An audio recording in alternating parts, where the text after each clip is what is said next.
Bismillahirrahmanirrahim. Assalamualaikum warahmatullahi wabarakatuh. Alhamdulillah, wassalatu wassalamu ala rasulillah wa ala alihi wa sahbihi wa mawala. Allahumma lakal hamdu wa ilaikal mustafa wa antal musta'an, la hawla wa la quwwata illa billah. Rabbi shrah li sadri wa yassir li amri wahlul 'uqdatam min lisani yafqahu qawli.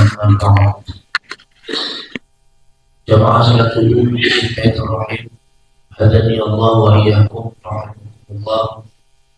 Alhamdulillah, pagi hari ini Allah takdirkan kita untuk menjalankan salat subuh berjamaah. Mudah-mudahan ini semua membawa keberkahan untuk kita dan keluarga kita. Sebagaimana yang Rasulullah ucapkan dalam doanya, Allahumma barik li ummati fi bukuriha.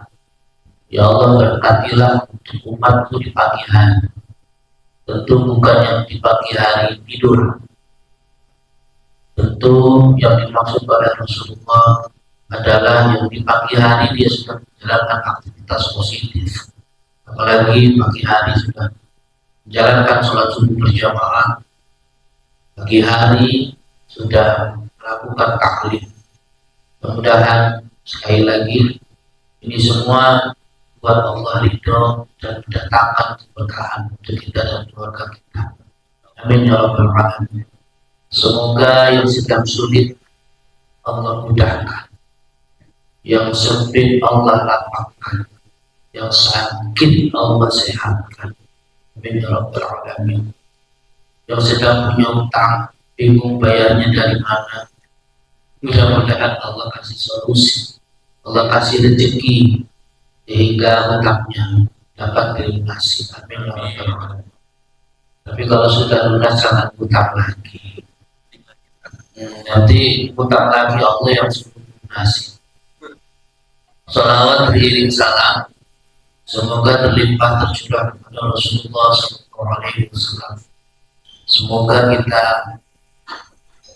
diakui menjadi umatnya Rasulullah SAW, dimaukan oleh Allah untuk senang kepada Nabi, dimaukan oleh Allah untuk menghidupkan sunnah-sunnah Rasulullah SAW.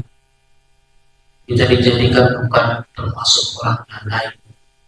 Kita dijadikan oleh Allah mudah-mudahan termasuk orang yang dipilih oleh Allah, semangat istiqomah, jalankan ketaatan ibadah kepada Allah, sehingga endingnya nanti kita beroleh husnul khatimah, mendapatkan ridhonya Allah, dan kita akan tinggal di tempat yang paling nikmat, yaitu surga Allah Subhanahu wa ta'ala. Bapak Ibu sekalian, pagi hari ini saya ingin membahas nasihat yang disampaikan oleh Abdullah bin Abbas. Sahabat Abdullah bin Abbas itu biasanya disebut dengan Ibnu Abbas. Ada Ibnu Abbas, ada Ibnu Umar, ada Ibnu Mas'ud. Tapi namanya semuanya Abdullah. Abdullah bin Abbas, Abdullah bin Umar, dan Abdullah bin Mas'ud. Nah, jadi Abdullahnya itu sudah ini langsung disebutnya Ibnu Abbas, Ibnu Umar, Ibnu Mas'ud. Ya. Tiga-tiganya adalah sahabat yang cukup terkenal. Tiga-tiganya adalah muridnya Rasulullah SAW. Artinya keilmuannya itu langsung nyambung kepada Rasulullah SAW. Ya, Ibnu Umar walaupun masih kecil kan belajar sama Umar bin Khattab. Umar bin Khattabnya belajar sama Rasulullah SAW. Ibnu Abbas ini salah seorang sahabat yang didoakan oleh Rasulullah. Kurang lebih ada dua doa yang dipanjatkan Rasulullah untuk Ibnu Abbas. Pertama, Allahumma 'allimhu al-hikmah. Ya Allah, pandaikan dia dalam ilmu hikmah. Ya Allah, ajarkan dia ilmu hikmah. Apa yang disebut dengan ilmu hikmah? Ilmu hikmah itu, kalau kita biasanya menerjemahkan itu, orang yang punya ilmu hikmah itu orang yang kalau ngomong itu kata-katanya itu membuat kita makin dekat dengan Allah. Seperti Ibnu Athaillah jelas punya kitab Al-Hikam. Kenapa kitabnya disebut Al-Hikam? Karena isinya hikmah.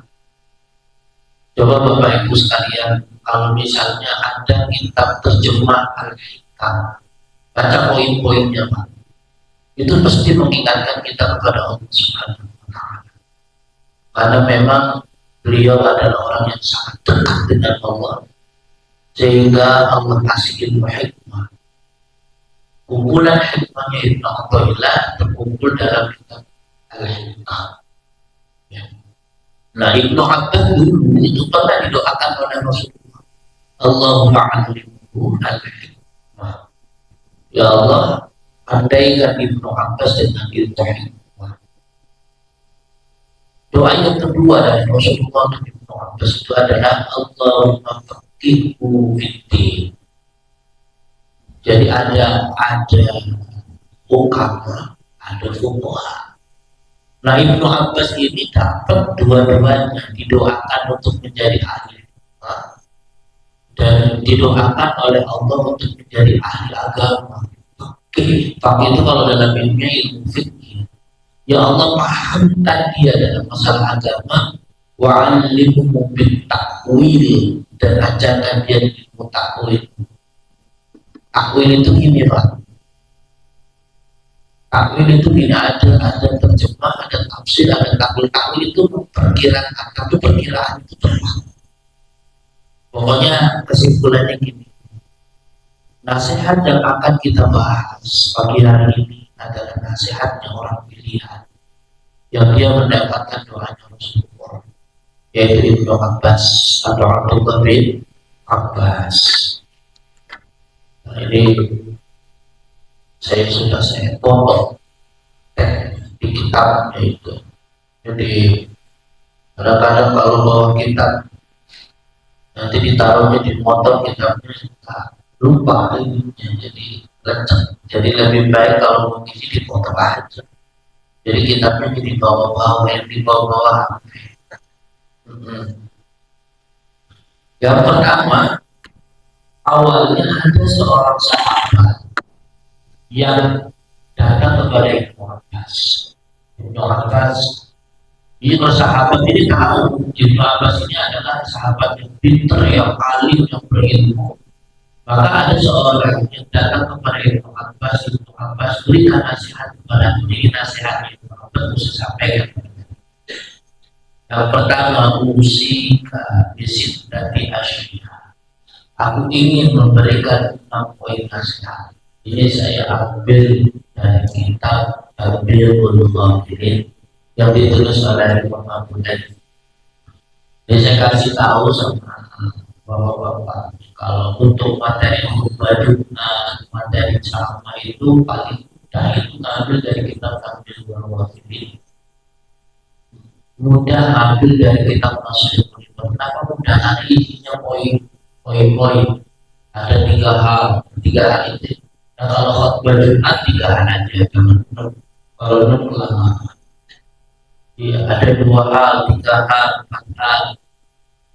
Nah, kalau misalnya pengajiannya dikasih waktu 2 jam, ya ambil yang semua. Ya, ada kita Nasihatul Iman mudah sekali. Mudah sekali. Oke, begitupun kita tampil berpikir, cuma boleh kita samakan.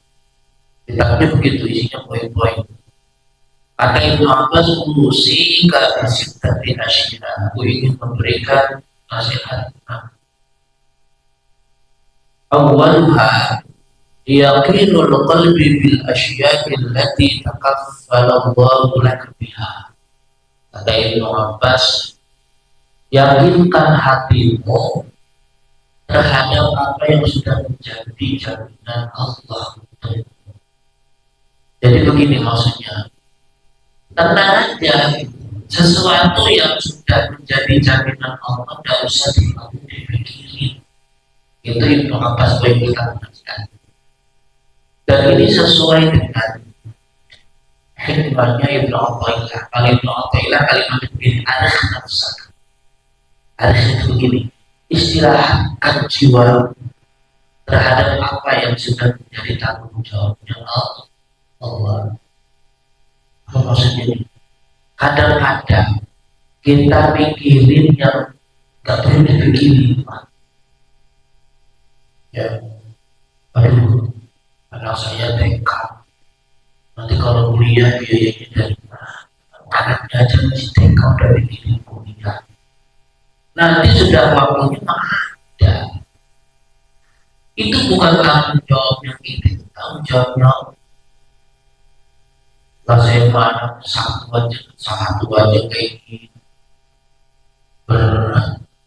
Emangnya yang ngasih rezeki kita kan apa? Setiap anak itu bawa rezeki.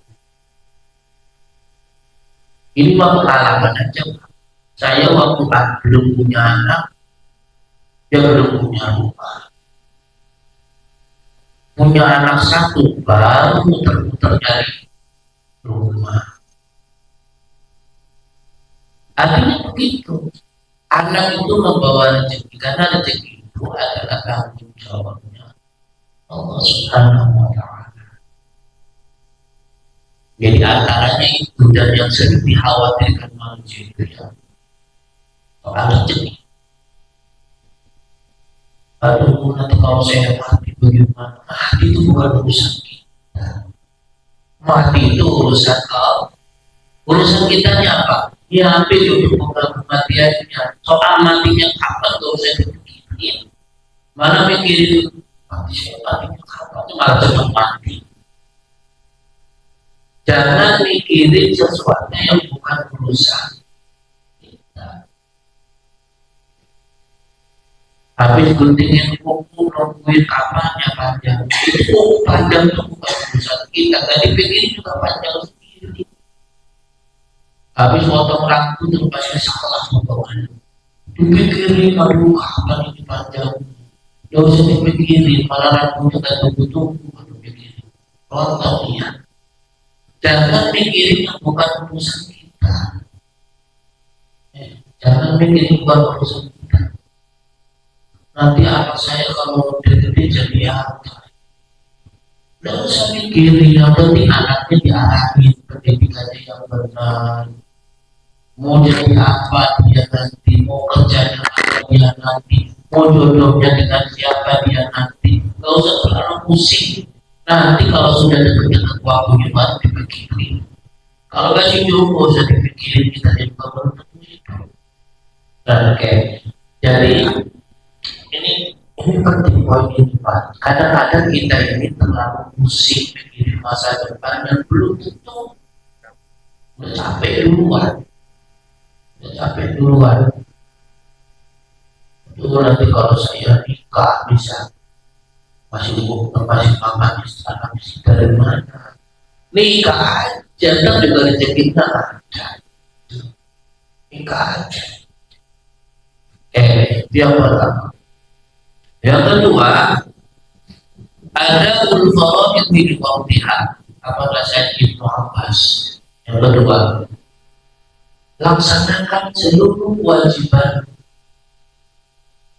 Kalau Allah perintahkan sholatlah. Kalau Allah perintahkan kita untuk menyambung silaturahim, sambung silaturahim. Kalau Allah perintahkan kita untuk infak, sedekah, zakat, tunaikan itu. Itu kata Ibnu Abbas. Satu, jangan mikirin apa yang menjadi jaminan Allah. Yang kedua, tunaikan apa yang diwajibkan oleh Allah. Makanya ini kata Ibnu Athaillah, saya kaitkan dengan Ibnu Athaillah kami itu kata sampai ini hikmahnya. Kata Ibnu Athaillah begini, sebaik-baiknya doa Jadi ingat-ingat tuh ya, Pak. Sebaik-baiknya doa adalah minta kepada Allah agar kita bisa menjalankan apapun yang diperintahkan Allah. Jangan dikira sebaik-baiknya doa itu rezeki yang banyak. Bukan itu. Rezeki banyak itu bukan urusan kita, bukan. Saya juga kurang sepakat kalau gitu, ya Allah beri rezeki kepada yang banyak. Kita nggak minta juga Allah bakal ngasih. Udah ada takarannya rezeki itu. Bukan itu yang harus kita minta. Yang harus kita minta itu ya Allah, mampukan saya, kuatkan saya bisa menjalankan sholat lima waktu. Ya Allah, mampukan, kuatkan saya bisa menjalankan puasa nanti di bulan Ramadan. Pokoknya apapun kewajiban yang mewajibkan kepada aku, mampukan, kuatkan aku bisa menjalankan. Itu yang paling penting. Ya Allah, kalau haji itu wajib, ya Allah, saya bisa berangkat haji. Nggak usah pikirin duitnya dari mana. Nggak usah pikirin, Pak. Kalau kita belum apa-apa, belum yakin gimana? Yang penting doa, ya Allah, saya pengen menjalankan apapun kewajiban. Haji itu wajib. Ya minta ya Allah, bisa kan mampukan saya bisa berangkat haji. Jadi tiba-tiba anak kita susu, beli susu sebentar manis. Di susunya ada kegiatan hadiah gratis. Ada itu Pak, kiai saya begitu, kiai saya. Dulu waktu itu ada susu lagi ada hadiah begitu, kasih hadiah. Dan itu suami istri. Plus lagi. Gak tahu tuh kiai saya punya amalan apa. Bahwa rezekinya. Jadi ketika kamu datang, nengokin namanya orang habis berapa. Saya ini haji bukan karena punya duit. Kebetulan dapat hadiah dari susu berbeda itu. Berisian buat kita. Jadi kalau Allah sudah berbilang gitu, yang penting, ya Allah, kuatkan, mampukan saya bisa menjalankan apapun yang dipatukannya. Kan simpel, Pak. Apa iya saya bisa haji? Bahkan ada susah. Itu bukan urusan kita, Pak. Kalau Allah udah manggil caranya itu, ya ada aja jalannya. Ada aja jalan. Ya kalau ternyata sampai mati kita nggak haji, ya berarti memang harus takdirnya begitu. Kan nggak harus juga ya. Harus itu bagi yang kita hajinya jalurnya jalur habis subuh, jangan pulang dulu, taklim habis subuh, terus di sini sholat 2 rakaat itu pahalanya kayak haji, Pak. Termasuk kalau kita pagi-pagi niat gini, saya pengen bantu orang yang itu, saya tak pengen transfer ke teman saya yang kayak ini gak punya duit. Itu kita punya rencana begitu tuh pahalanya ketika. Oke, jadi yang pertama jangan khawatir akan jaminan Allah. Yang kedua tunaikan apapun yang diwajibkan oleh Allah. Maka biar kita bisa begitu, kita dalam doa kita untuk mampu menjalankan kewajiban fi Allah. Yang ketiga, lisan rukun bizikrillah.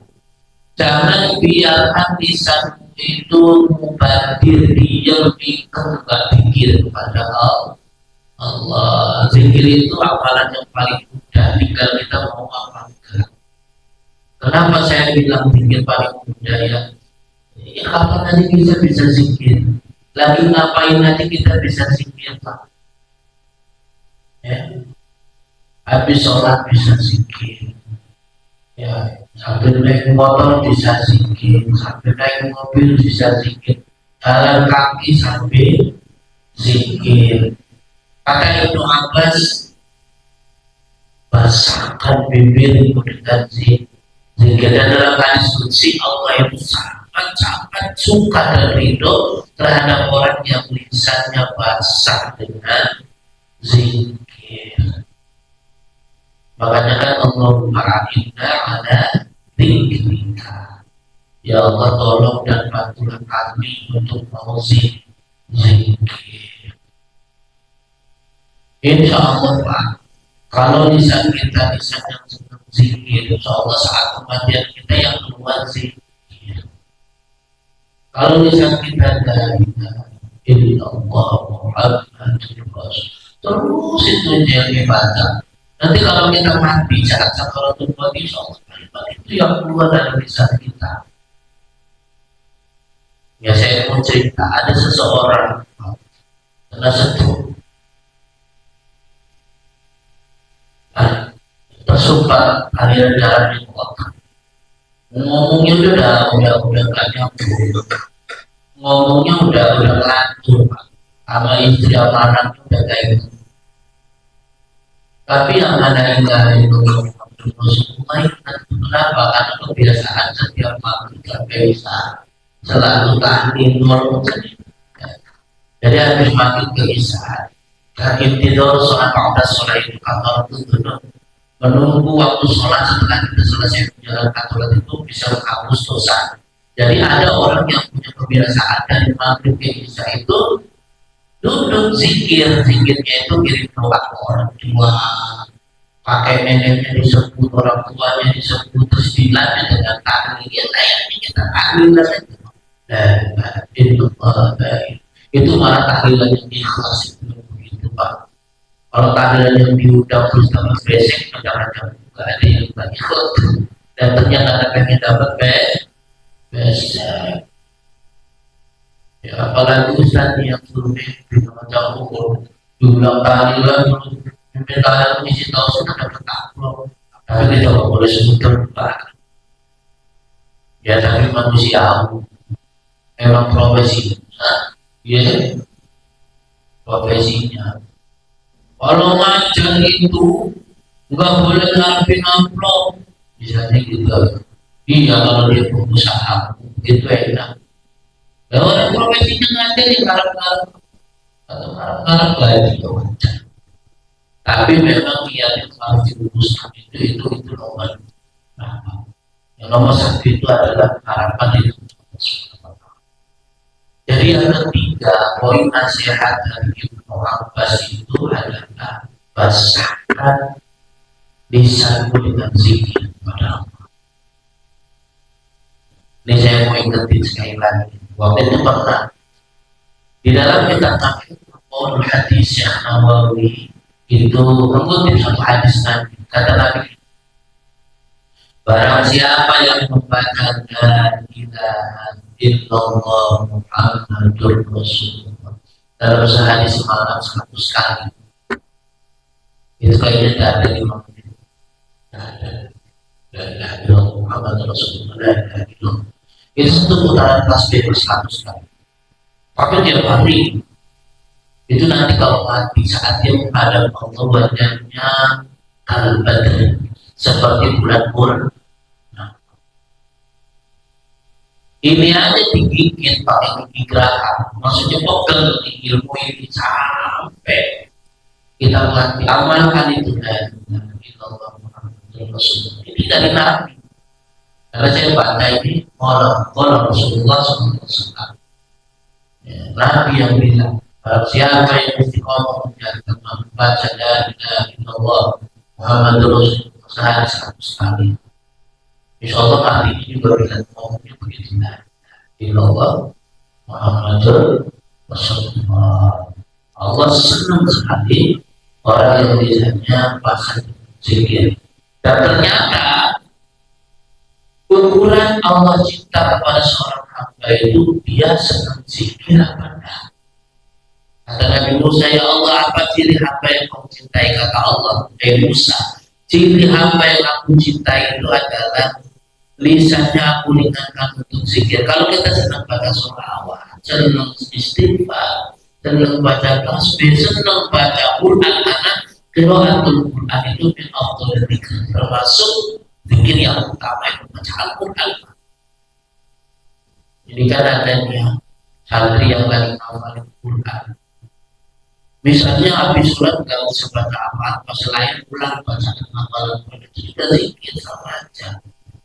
Yang lagi ngafalin Asmaul Husna, habis sholat pulang hafalan Asmaul Husna. Yang lagi ngafalin juz 30, habis sholat zikirnya mulai hafalan juz 30 itu sudah zikir. Kalau kita dimaukan oleh Allah untuk senang banyak kalau kita senang pada sholawat, kalau kita senang pada ibadah, itu tandanya Allah cinta kepada kita. Ya. Itu yang ketiga.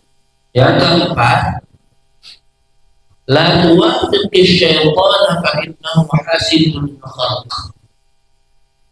Jangan nurutin kemauan syaitan. Karena setan itu adalah makhluk yang hasut kepada manusia. Coba kita lihat riwayat iblis dengan Nabi Adam alaihissalam. Itu kenapa sih iblis itu enggak muhabbat kepada Nabi Adam? Satu karena sombong, yang kedua dari sombong itu jadi merempet ke hasut. Masa makhluk yang diciptakan setelah awal semua sama dia. Masa dia terbuat dari tanah, terbuat dari api, masa saya harus membuat sama dia? Allah untuk iblis, kemudian iblis apa jawabnya? Ya Allah, izinkan saya sampai hari kiamat, saya ingin menggoda anak cucunya Nabi Adam, ingin mencelakakan anak cucu Nabi, ingin mengajak anak cucu Nabi Adam ke neraka sebanyak-banyaknya. Jadi ini hasud itu menginginkan orang lain celaka.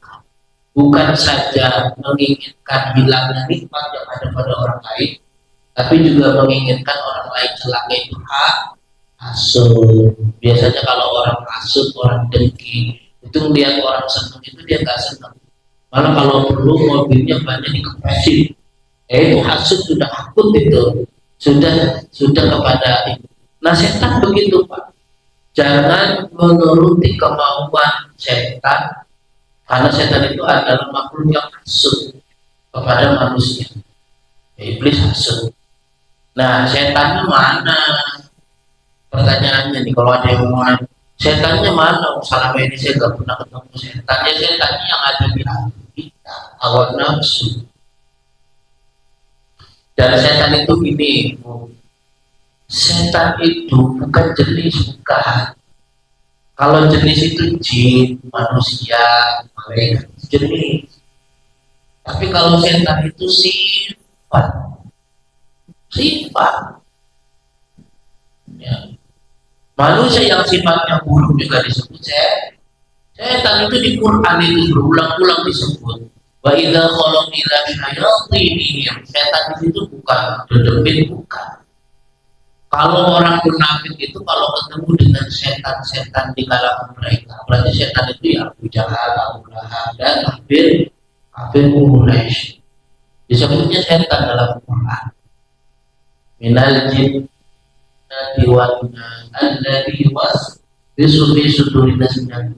Jadi setan itu bisa jin, bisa manusia. Makanya kalau ada orang brengsek yang tahu dasar setan, sebenarnya nggak salah. Bahasa itu nggak salah, misalnya gitu, udah bikin onar di tengah-tengah masyarakat, setiap ada orang lewat dipalakin, ada orang mau sholat malah dihalang-halangin, itu setan, walaupun wujudnya manusia. Ngapain lu tau ngaji ngalangin orang ngaji setan. Orang lagi ada orang lagi sholat digangguin, itu yang gangguin orang sholat setan bukan. Dan walaupun wujudnya manusia. Orang yang suka bergosip itu setan. Karena setan itu adalah sifat. Ya, sifat. Jin itu kan ada yang muslim, ada yang baik, ada yang tidak baik. Dan jin yang disebut setan itu jin yang tidak baik. Oke, jangan memperturutkan hawa nafsu kita, yaitu pusat dari setan. Karena setan itu adalah hasud, jangan tertipu. Oke, itu yang keempat. Yang kelima, wal khamisu la ta'muru dunya fa innaha tukharribu akhirah. Janganlah kita Ta'mur itu ini berasal dari kalau kita sebut takmir ya, takmir masjid. Yang disebut takmir masjid itu apa? Orang yang meramaikan masjid, bukan meramaikan teriak-teriak, bukan.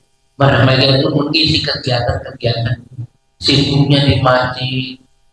Bagaimana justru program-program yang ada di masjid namanya takmir masjid. Nah, wal khamis la ta'murid dunia fa innaha tukharribul akhirah. Jangan terlalu kita sibuk untuk urusan dunia karena itu bisa melalaikan akhirat. Ya, kerja, tapi yang kerja sekedar dia cari nafkah, tapi waktunya sholat nggak sholat, gitu. Waktunya sholat, jangan sampai urusan dunia itu melalaikan urusan akhirat. Gara-gara sibuk kerja sampai nggak sholat, ya. Gara-gara sibuk kerja sampai nggak mau puasa, itu berarti urusan dunia yang melalaikan akhirat. Jangan terlalu kita sibuk. Jangan sampai waktu, tenaga, pikiran kita hanya fokus untuk urusan dunia. Karena itu bisa melalaikan akhirat kita. Makanya Imam Al-Ghazali dalam kitab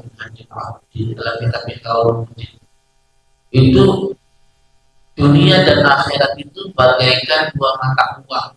Kalau enggak dunia ya akhirat, kalau enggak akhirat dunia. Gitu. Maksudnya gini, bukan berarti kalau kita pengen akhirat dunianya dilalaikan, bukan. Aktivitas apapun di dunia harus diniatkan untuk kepentingan akhir. Ibadah semua nilainya nanti. Saya kerja karena Allah, untuk bekal kematian juga. Saya kerja untuk buatnya ibadah itu akhirat semua. Orang yang orientasinya akhirat nanti, coba Allah akan tundukkan dunia untuk dia. Jadi jangan terlalu sibuk dengan urusan dunia. Jangan terlalaikan urusan dunia, karena itu bisa melalaikan kita urusan akhirat. Dan Nabi itu pernah bilang begini, ini jangan sampai terjadi sama kita, Pak. Saya sering menyampaikan, Nabi itu bilang gini kepada Ali, kepada Imam Ali, Ali, kalau Allah sudah murka kepada seorang hamba, itu Allah mudahkan urusan dunianya. Oh, usahanya jalan, buka cabang jalan, buka cabang lagi jalan, itu berarti urusan dunia yang dimudahkan. Ya. Tapi itu tidak menjadi jaminan itu baik, Pak. Kalau urusan dunianya yang dimudahkan, tapi membuat lalai urusan akhirat. Kalau sibuk mikirin kerjaan, karena sibuk ngurusin bisnis, akhirnya sampai nggak ingat sama sekali dengan sholat. Itu justru tandanya Allah murka kepada manusia. Maka jangan tertipu. Kita ini lagi ditambah nikmat dunianya, ini membuat saya dekat dengan Allah apa enggak? Kalau enggak, malah membuat kita makin jauh dari Allah. Berarti nikmat ini sebenarnya bukan nikmat, tapi azab, istidraj. Kalau dalam bahasa nabinya itu bukan nikmat, tapi nirqomat. Nikmat itu kembali daripada nikmat, Pak. Makanya kalau ngomong ini, kamu makan, nikmat kan? Nirqomat itu kembali gitu. Karena kalau nirqomat pakai kof, itu lawan daripada nikmat yang hatinya enak. Kalau sekarang kan udah tahu gimana mangos, gimana kue dan depan. Tapi kalau kita ngomong nikmat banget, nikmat itu bahasa Arab, tapi artinya bukan nikmat, itu azab. Oke, yang keenam terakhir nanti kita diskusi setelah ini. Yang keenam yang terakhir, wasaisu antakuna nasihat lil muslimina daiman. Hendaklah kita sesama muslim itu harus saling memberi nasihat, saling mengingatkan, maksudnya Pak. Saling mengingatkan. Ini kita nih kajian ini juga dalam rangka saling mengingatkan. Bukan saya menggurui, bukan saya juga benar-benar lagi sama-sama belajar, saling mengingatkan Pak, mengingatkan, ayo kita belajar menjadi ahli zikir, ayo jangan sampai waktu kita habis porsinya hanya untuk kepentingan dunia, apalagi umurnya udah 40 tahun lebih, ayo udah 40 tahun, 42 tahun, saya berapa? 14, 44, oh 44, 42, ya lahir 82. Umur 40 itu Pak, apalagi udah 60, jangan tanya kalau 70 gimana, udah 40 aja. Kalau udah 40 itu pikirannya orientasinya udah harus akhirat Pak. Ya jangan kebanyakan gaya, karena udah 40 itu udah ada aja penyakit. Udah 40 jangan kebanyakan gaya, apalagi 60 masih kebanyakan gaya. 70 masih sering nongkrong, masih kelayaban, ngapain? Umurnya udah 70, jangan kebanyakan gaya. Tapi kalau nongkrong di masjid disebut bukan nongkrong, di hekal. Tapi nggak apa-apa Pak. Ini kalau kita nongkrong di pertigaan Pak, kalau niatnya bagus jadi bagus. Ya nongkrong di pertigaan, kali aja ada orang sesat nanyain alamat dan iya. Tapi kalau niatnya kali aja ada yang belum lewat, ini 60 tahun tapi masih banyakkan gaya. Ayo masih kuat ya itu 6 poin. Ya silakan Pak, barangkali ada yang diskusi. Silakan Pak Jadi, monggo. Waalaikumsalam warahmatullahi wabarakatuh. Kita udah mikirin akhirat gitu, mau ada azan, tapi tugas gitu, awasi orang yang kerja orang itu. Nah itu gimana banyak? Kita harus tinggalin aja tugas kita. Kan ada tugasnya. Ya, gini ya. Allah itu juga kan gak aku. Jangan samakan Allah dengan bos atau atasan atau mandor. Ya, Allah itu gak aku. Kalau memang kita lagi ada tugas dan sepertinya tidak bisa ditinggal saat itu, kan sholat boleh ditunda, boleh. Karena ilmu fikih itu boleh ditunda, bukan ditinggalkan, ditunda sebentar. Misalnya tunggu, aduh, saya pengennya jamaah nih, lebih untuk kepentingan akhirat saya pengennya jamaah. Tapi ini orang kerja, harus ditungguin dulu setengah jam lagi kelarnya. Ya udah dulu setengah jam lagi, nanti sholatnya bisa berjamaah, bukan harus dengan imam muafiq. Kan gini Pak, orang itu kalau niat pegang jamaah atau sholatnya itu nggak mesti sholat jamaahnya itu dengan imam muafiq, dengan imam yang asli. Begitu komat terus sholat bukan. Jadi kita tunggu, apalagi di masjid pinggir jalan Pak, kita mau tetap jamaah baru jam 1, orang udah bubar tentunya. Tunggu aja, pasti nanti juga ada yang masuk. Nanti kalau nggak ada yang masuk Allah utus malaikat dirupain kawan, padahal itu bukan kawan itu. Ada Pak, ada saya punya murid ngaji itu kayaknya memang dia pengen jaga sholat jamaah. Sholat maghribnya ketinggalan Pak, ya mungkin karena habis ngapain ketinggalan. Ini berdiri aja nungguin orang mau sholat terus nanti jamaah bareng. Kalau kita begitu ada aja jalannya, padahal kalau waktunya udah mau habis ya harus nungguin. Artinya gini, kalau kita pengen sholat terus ternyata masih ada kesibukan, bukan apa. Selagi kesibukannya itu tidak membuat waktunya habis. Kalau membuat waktunya habis ya tinggalin. Karena ada yang lebih penting dari itu. Allah udah panggil kita. Gitu. Tapi apalagi gini, kita profesinya jadi tukang cukur, ada tukang cukur. Lagi kurang orang, tiba-tiba azan cukur.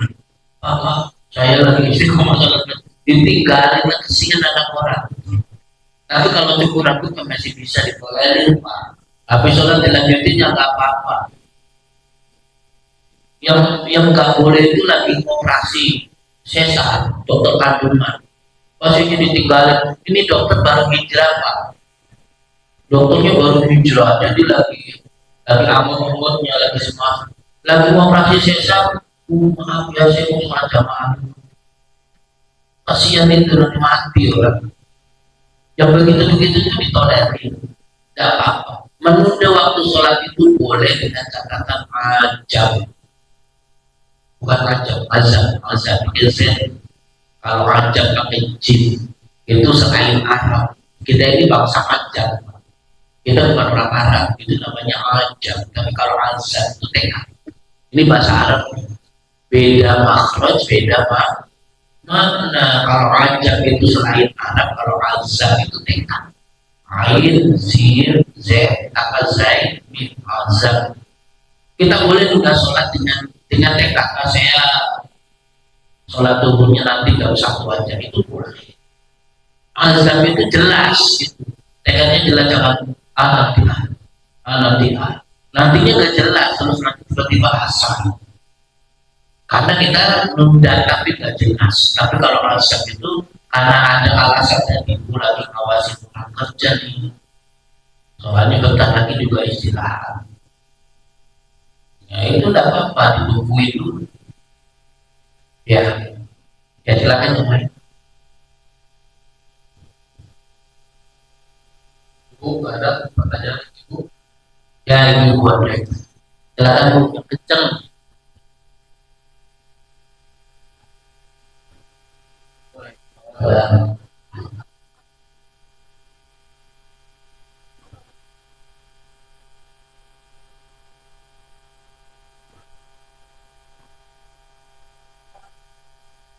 Ini Bu ada baiknya Bu. Nah, KTP biar semuanya dengar. Ya. Assalamualaikum. Waalaikumsalam. Saya mengatakan Allah itu kan tahu pada mana segalanya. Ustaz tadi mengatakan kalau kita berdoa tidak harus menentukan karena Allah tahu seadanya. Kebiasaan saya itu saya menentukan ya Allah berikan keselamatan, kesehatan, rasa sakit yang saya rasakan dokter apa disembuhkan ya kan. Terus saya berilah sedikit disebutkan nominalnya. Apakah boleh ditentukan karena sudah Allah Maha tahu. Itu aja sih saya sampai misalnya doa ya Allah, ada pertanyaan ini nanti bisa jadi jawaban. Ada orang minta jodoh, ya Allah saya pengen banget dijodohkan sama dia, disebut namanya. Boleh nggak doa begitu? Padahal kan kayak atur Allah seolah-olah. Ya itu tidak apa-apa, kita doain jangan niat atur Allah. Sekedar manja-manjaan sama Allah, niatnya itu lagi munajat. Yang penting jangan maksa. Kita minta rezeki, kita minta sehat ya Allah. Ini badan saya pada pukul, pada sakit semua ya Allah sembuhkan. Itu Allah senang, bukan kita lagi ngatur. Bukan berarti Allah itu kan Maha tahu. Saya pukul juga Allah tahu, biarin aja. Enggak usah. Benar diomongin Allah saya pukul, bukan saya. Bukan berarti Allah nggak tahu. Berarti kalau gitu Allah harus dikasih tahu Allah nggak tahu. Bukan. Itu beda. Jadi kalau kita doa itu sekedar kita bermanja-manja kepada Allah, kita dapat istighfar. Malahan gini, sekedar pengen beli sendal jepit kita kepada Allah boleh. Itu saking molokannya dia kepada Allah. Bagus. Ya Allah, saya beli sendal ini lah. Ya Allah, saya pengen beli sendal jepit, semoga besok ada rezeki. Nggak apa-apa. Jangan bilang beli sendal jepit atau kita ada Allah tapi dia. Nggak apa-apa. Malahan gitu, ya Allah, jodohkan saya sama si Fulana. Kalau saya nggak jodoh, tolonglah ya Allah, jodohkan seperti maksa. Ya nggak apa-apa. Tapi itu kan bahasa sih. Saking pengennya kita dijodohkan sama dia. Nanti, nanti gini Pak, nanti dilalah kalau orang Jawanya dilalah itu kok. Iya benar dimudahkan. Ini saya mau kasih contoh, tapi ini pengalaman pribadi saya Pak. Ini yang sekarang jadi istri saya. Itu dulu sebelum nikah sama saya itu udah jadian sama orang, udah nentuin hari Pak. Dan saya tahu saya suka. Saya bacain aja sholawat ini. Salatan kami dan biasanya hatinya gini, dia berjodoh sama orang lain, atau berarti jodohnya dia. Kalau enggak, nanti dia jodoh saya. Dilalahnya itu ya benar-benar dianya nggak jadi, nggak jadinya itu bukan nggak jadi gimana, terus pokoknya akhirnya berpikir ulang, terus nggak jadi, ya tidak apa-apa. Tapi kalau misalnya apa yang kita mau nggak diturutin ya nggak apa-apa juga. Ya, Allah punya rencana lain. Jadi intinya berdoa boleh banyak. Kita menjelaskan, ya Allah nikah kanan saya sakit. Wah Allah kan maha tahu lah apa yang mau begitu. Gak apa-apa. Kita lagi ngadu sama Allah. Lagi ngadu sama Allah. Allahnya senang. Bukan berarti Allah. Tahu. Iya. Ya memang si Nabi Ibrahim itu gini Pak. Waktu mau dibakar di bara api itu Nabi Ibrahim tidak unsur ya Allah Tuhan. Nabi Ibrahim memang kan levelnya lain. Khalilullah. Nabi Ibrahim bilang gitu, ya Allah aku yakin kau pasti melihat. Itu doang. Itu cepat sekalian kemudian bertawasalam Ibrahim. Tapi jangan diikuti. Nyalain api ya Allah pasti kau melihat. Karena Allah dia jadi hati kau pasar. Jelasnya yang kayak gitu. Orang kita bukan Nabi Ibrahim.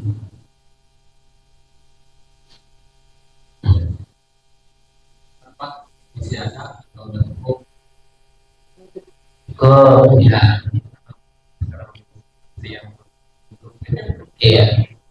Semoga kita mendapatkan ilmu yang nafi'. Semoga kita dikuatkan oleh Allah untuk menjalankan ilmu yang kita sudah bahas pagi hari ini. Karena tanpa pertolongan Allah, walaupun pembahasannya diulang-ulang dan tetap aja masuk dari kanan keluar dari kiri. Bukan saja pendengarnya, kita aja yang ajar karena tanpa pertolongan Allah tidak bakalan bisa. Makanya Allah ma'inna ala dzikrika wa syukrika wa husni ibadatik.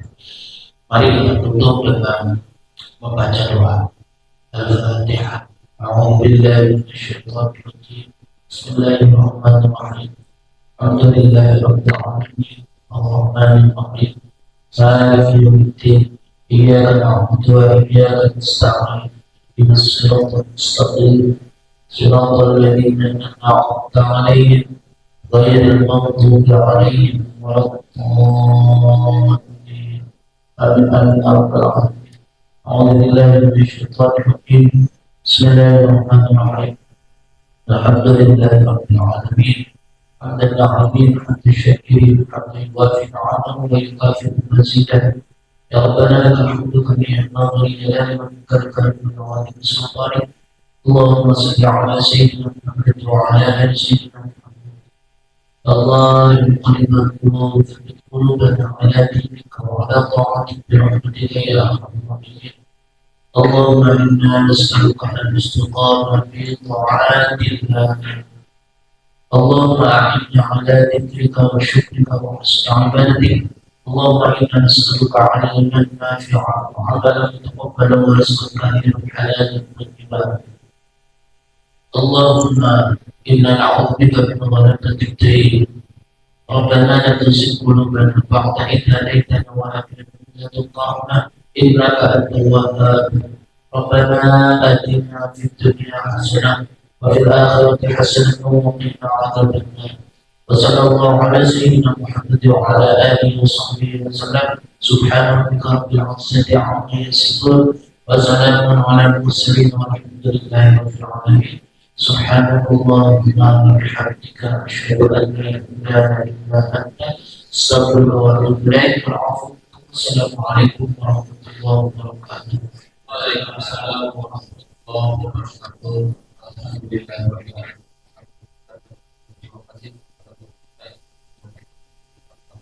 Ini semoga ilmu yang disampaikan dapat diaplikasikan dalam Allah Subhanahu wa taala. Saya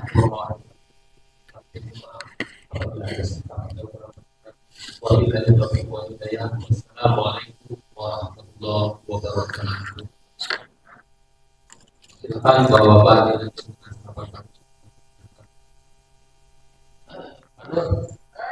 Yang tidur dulu.